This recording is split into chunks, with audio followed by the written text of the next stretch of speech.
All right, Em, obviously coming off a narrow loss to Brisbane, how did you sort of sum up that game and that performance? I think we went there with a game plan, and the girls executed it relatively well. But I think ultimately Brisbane were the better team on the day, and I think that showed in a lot of areas. We've gone back and reflected on this week, and I think that there's got to be times where we've got to execute things better than what we did, and that's something that we've spoken greatly about this week, and making sure that we rectify that going into the game against Western United. A big shining light again being Tiana Fuller scoring off the bench. What have you made of her instant impact in the league at only 16? Yeah, it's great to have another young player who's just soaking up the environment and taking on all of the information that she's been given and then applying it to the pitch. I think that one of the challenging things with young players is allowing them to bide their time and find their feet within the environment and not rushing them through things too early. I think you want to keep them hungry, and I think T just keeps on producing, and if she keeps doing that, she'll keep chipping away and finding a way closer to that starting 11. What's training look like this week off the back of that game?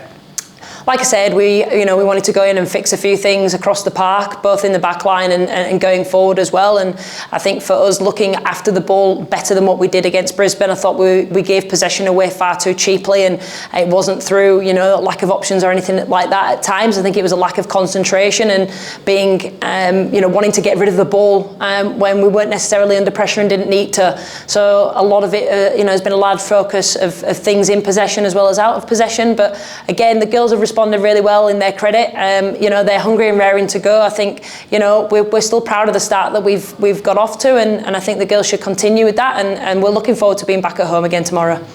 Up against Western, who we've already played once this season with a 0-0 draw early in the campaign. How have you seen their season to date, and what do you expect from them tomorrow?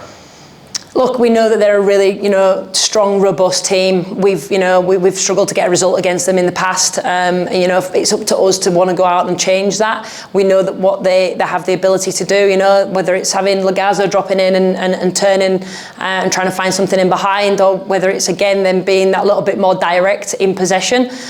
We know out of possession, they'll work hard and they'll put pressure on us all the time, so we've got to be prepared and ready for that. So, I think it'll be another good game. Like I said, for us, we're gunning for our first win against them. Back at home, you've already touched on it, but how keen are you to get back out there tomorrow?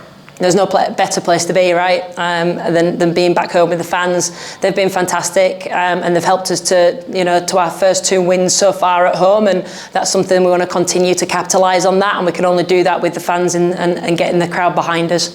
You've touched on that, trying to make this place a fortress. We're 2 from 2 so far this season. How much of a focus is on that and making sure that we're really tough to beat here at home? Yeah, massive. We get time on the pitch, which is really, really valuable. And this time last year, we'd already lost and drawn at home, so we're in a much, much better place if you want to compare that. But home's such a special place to be, and for the girls, like I said, we want to make sure that we continue to reward the fans that show up and get behind us every week, because they're the ones that again pay their hard-earned money to come and watch us. So we want to make sure we keep rewarding them with 3 points. Just on Sarah, how has she settled in? How's training been for her, and can we expect to see her tomorrow? Yeah, Roe's been fantastic. Since she's come in, obviously for her, she's going through that transition period of learning to catch things with her hand to all of a sudden controlling everything with her feet. And that transition's going well at the moment. She's such a hard worker. Doesn't matter on the ball, off the ball. She's just so willing. She has a huge willingness to learn as well, and really wants to grow. You'll have to wait and find out.